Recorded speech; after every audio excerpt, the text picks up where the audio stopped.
जरा सोचिए, आपके घर की अलमारी में रखी वो एक छोटी सी बोतल जिसे आप अपने बच्चों को खांसी में राहत देने के लिए देते थे, वही अगर जहर बन जाए तो। कुछ ऐसा ही हुआ है मध्य प्रदेश में, जिसने पूरे देश को हिलाकर रख दिया। कुछ मासूम बच्चों की जान खांसी की दवा पीने से चली गई। नमस्कार, मैं हूं डिम्पल। स्वागत है आपका कड़क हेल्थ में। आज का ये वीडियो आप जरूर देखना, क्योंकि आज आपकी हर एक कंफ्यूजन दूर होने वाली है और आपको पता चलेगा कि अगर कफ सिरप नहीं तो खांसी और जुकाम से छुटकारा कैसे पाए। इस सब पर डिटेल में बात करने के लिए हमारे साथ मौजूद है जानी मानी न्यूट्रिशनिस्ट शीतल बंसल।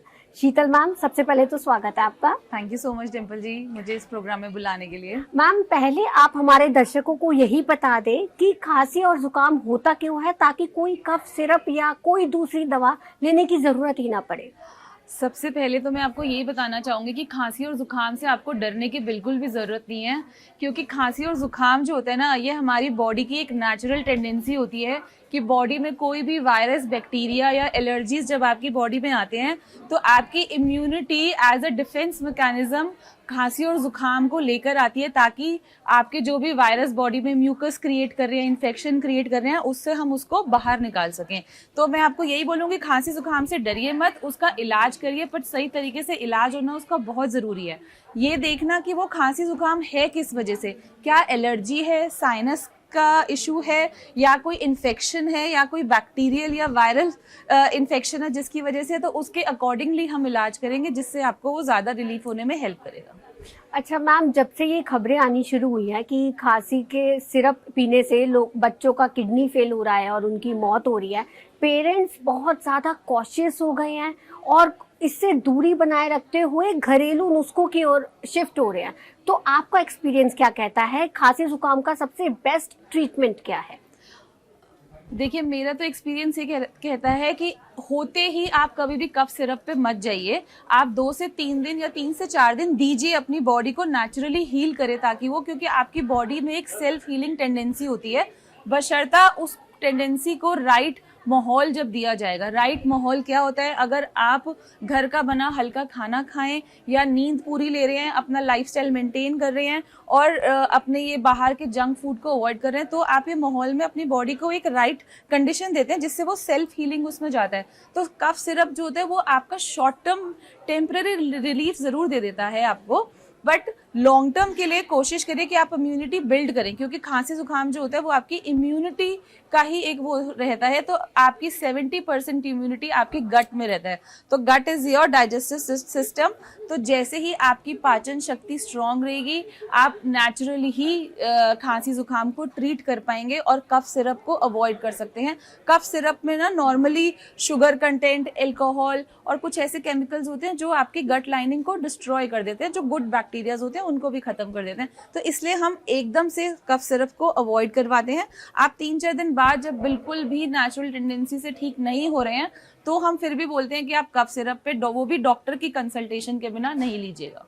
तो मैम, चूंकि हम अब बात कर रहे हैं खांसी और जुकाम को नेचुरली ठीक करने की, तो मैं आपको कुछ इंग्रेडिएंट्स बोलूंगी, आप एक एक करके हमें इसके फायदे बताना। शुरुआत करते हैं मुलेठी से। अच्छा, मुलेठी को हम लेकोरिस भी बोलते हैं इंग्लिश में। मुलेठी जो है वो एक कामिंग इंग्रेडिएंट है, जो आपके गले को सूद करता है। तो जब आप उसको पानी में या दूध में या अपनी चाय के साथ लेते हैं, तो जो गले की इन्फ्लेमेशन है ना, वो उसको सूद करता है, और दूसरा जो कफ बना हुआ है उसको पतला करके आपकी बॉडी से डिटॉक्स करने में हेल्प करता है। दूसरा, मुलेठी में जो ग्लाइसरीन एंजाइम होता है वो आपकी गट लाइनिंग को सूद करने में हेल्प करता है, जिससे आपकी गट बैक्टीरियाज अच्छे से बिल्डअप होते हैं और आपकी थ्रोट इन्फेक्शन को रिलीफ मिलता है। तुलसी के क्या फायदे हैं? तुलसी को हम क्वीन ऑफ हर्ब्स कहते हैं। तो तुलसी के अंदर जो यूगेनॉल होता है वो भी आपकी एंटी बैक्टीरियल और एंटी वायरल में आता है। तो जब आप इसको पानी के साथ या दूध के साथ लेते हैं, तो वो आपके अंदर जो एक हे फीवर है, जो गर्म ही आई हुई है, उसको रिलीफ करता है, और जो भी आपकी बॉडी में पेन्स हैं तुलसी से, उसको आपकी बॉडी में हेल्प होती है। अदरक? अदरक एक एंटी बैक्टीरियल है, अगेन एंटी इन्फ्लेमेटरी है। वो आपके थ्रोट में जो खराश है उसको रिलीफ करता है। तो अदरक में एक जिंजरॉल नाम का एक कंपाउंड होता है। तो जब आप उस कंपाउंड को एक्टिवेट करते हैं पानी के साथ लेके उसको बॉईल करके आप लेंगे अगर अदरक को, तो वो आपकी अगेन बॉडी की जो टेंडेंसी है आपकी जो हीलिंग कैपेसिटी को बढ़ा देता है, इम्यूनिटी को इम्प्रूव कर देता है, जिससे आपकी जो गले में खराश है वो दूर होती है और अंदर जो आपकी वीकनेस आई हुई है जिससे सर दर्द और ये वाली सिम्टम्स को भी रिलीफ करता है। तो क्या खांसी और जुकाम के टाइम पे नींबू भी हेल्प करता है? नींबू ज़रूर हेल्प करता है, क्योंकि नींबू जो है वो विटामिन सी का एक सोर्स है। विटामिन सी आपकी बॉडी में सेल्स रिपेयर होने का हेल्प करते हैं। अगर आप विटामिन सी का इंटेक करते हैं तो आपकी बॉडी में वो कोलेजन बूस्ट करता है। कोलेजन बूस्ट करने से आपके रेस्पिरेटरी ट्रैक्ट की जो मांसपेशियां या जो नलियां होती हैं वो बूस्ट होती है, जिससे वो पैसेज क्लियर होने लगता है। जैसे ही आप लेमन और विटामिन सी का इंटेक करते हैं तो वो आपका पैसेज क्लियर होता है, तो टॉक्सिन्स बॉडी से रिमूव होते हैं और विटामिन सी आपकी अगेन WBCs बिल्ड करता है बॉडी में, तो वो एक फाइटर सेल्स हैं, फाइटर एंजाइम्स देते हैं, जिससे आपकी इम्यूनिटी बिल्ड होती है और आपको खांसी, जुकाम और बुखार जैसे सिम्टम से राहत मिलती है। अच्छा शीतल मैम, जब खांसी जुकाम होता है तो लोग कहते हैं कि स्टीम ले लो ठीक हो जाओगे, दवा की जरूरत ही नहीं पड़ेगी, क्या स्टीम लेना सही है? स्टीम लेना भी सही है, क्योंकि स्टीम एक तरीके का नेचुरल भाप के थ्रू आप अपनी नेजल पैसेज और लंग्स की जो अंदर कंजेशन है उसको ट्रीट कर रहे होते हैं। तो स्टीम से आपको वैसे हेल्प होती है, बट ये कि ओवर स्टीम लेने से आपको कई बार अंदर ड्राइनेस भी हो जाती है। तो इसलिए आप दिन में 1 या 2 बारी 2 से 3 मिनट का स्टीम लीजिए। और मैं तो बोलूँगी आप प्लेन स्टीम लीजिए, आप उसमें कुछ भी डालने का वो ना करें, क्योंकि कई बार हमें नहीं पता कौन सी चीज़ हमें सूट कर रही है। हम तुलसी डालते हैं, वो बहुत गर्म हो गई, कोई यूकेलिप्टस ऑयल डालता है, कोई मिंट डालता है, तो आप उसको प्लेन स्टीम लेंगे तो वो ज़्यादा बेहतर है और आपका नेजल पैसेज और लंग्स को क्लियर कर देगा अच्छे से। पर ये हल्दी वाले दूध की अगर हम बात करें तो लोग इससे दूर ही भागते हुए नजर आते हैं, लेकिन इससे खांसी और जुकाम कैसे ठीक होता है? अच्छा, हल्दी वाला दूध तो हमारा 3000 साल पुराना एक आयुर्वेदिक रेसिपी है और बाहर तो इसको टर्मरिक लाटे और नाउ डेज तो गोल्डन मिल्क की तरह इसको बोला जा रहा है। तो हल्दी वाले दूध का क्या खासियत है, जो हल्दी है उसमें करक्यूमिन कंपाउंड होता है, जो ही हमारा सुपर हीरो है। तो करक्यूमिन को जब हम दूध के साथ मिक्स करते हैं, दूध में आपका ट्रिप्टोफैन होता है, वो दोनों मिलके आपके मसल रिलैक्सेंट बन जाते हैं।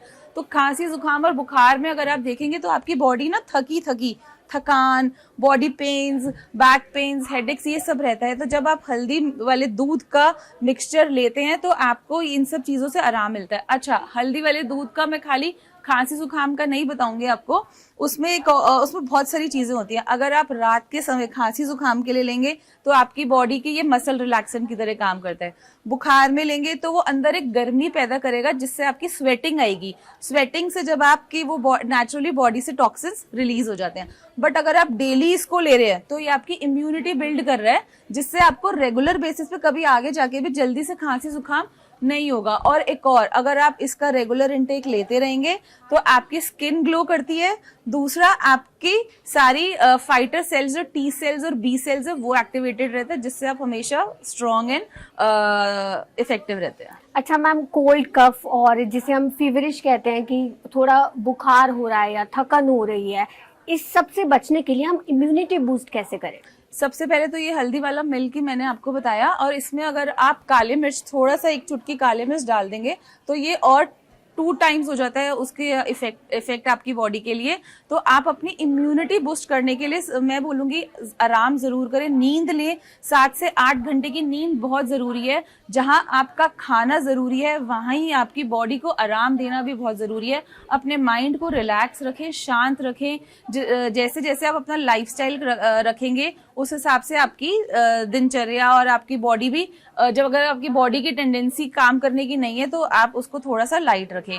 खाने में आप हैवी और ठंडी चीज़ें ना लें, आप थोड़ा सा लाइट, सूप्स हो गए, खिचड़ी हो गई या हल्की दाल हो गई, मूंग दाल, ये सब चीज़ें अगर आप लेंगे तो आपकी बॉडी को सपोर्ट मिलेगा इम्यूनिटी बूस्ट करने के लिए और जल्दी से रिकवर करने के लिए। अच्छा शीतल मैम, हमारे कई दर्शकों ने हमसे एक ही सवाल पूछा है कि बच्चों को कफ सिरप देने से पहले किन बातों का ध्यान रखें ताकि ये जो मध्य प्रदेश में हुआ है कहीं उनके साथ ना हो जाए। पहले तो आप वो देखिए कि आपके बच्चे को कितने टाइम से कफ और कोल्ड है, कंजेशन कैसा है, और डॉक्टर के पास ले जाके ही आप वो कफ सिरप दीजिए, अपने आप से नहीं दीजिए, क्योंकि उस कफ सिरप में किस तरीके की ड्रग्स हैं ये हमें नहीं पता। उसके इंग्रेडिएंट्स आप जब पढ़ेंगे, हम एज अ लेमैन हमें नहीं पता कि कौन से इंग्रेडिएंट हमारे बच्चे के लिए सही है। तो मैं तो यही बोलूंगी कि आप उससे अच्छा अपने घर में अदरक, शहद और तुलसी का घोल बना के दीजिए 3 से 4 दिन। अगर आपका देसी इलाज से काम नहीं हो रहा तो आप डॉक्टर के पास जाके कफ सिरप लिखवा के फिर दीजिएगा। शुक्रिया शीतल मैम हमारे दर्शकों को हेल्दी टिप्स देने के लिए। Thank you so much Dimple, मुझे बहुत अच्छा लगा यहाँ पे, और अगर मेरी इस टिप से बच्चों को हेल्प हो जाए तो बहुत ही अच्छा। फिलहाल के लिए इतना ही, हम फिर लौटेंगे कड़क हेल्थ के नए वीडियो के साथ। तब तक के लिए खुश रहे, स्वस्थ रहे और देखते रहे कड़क।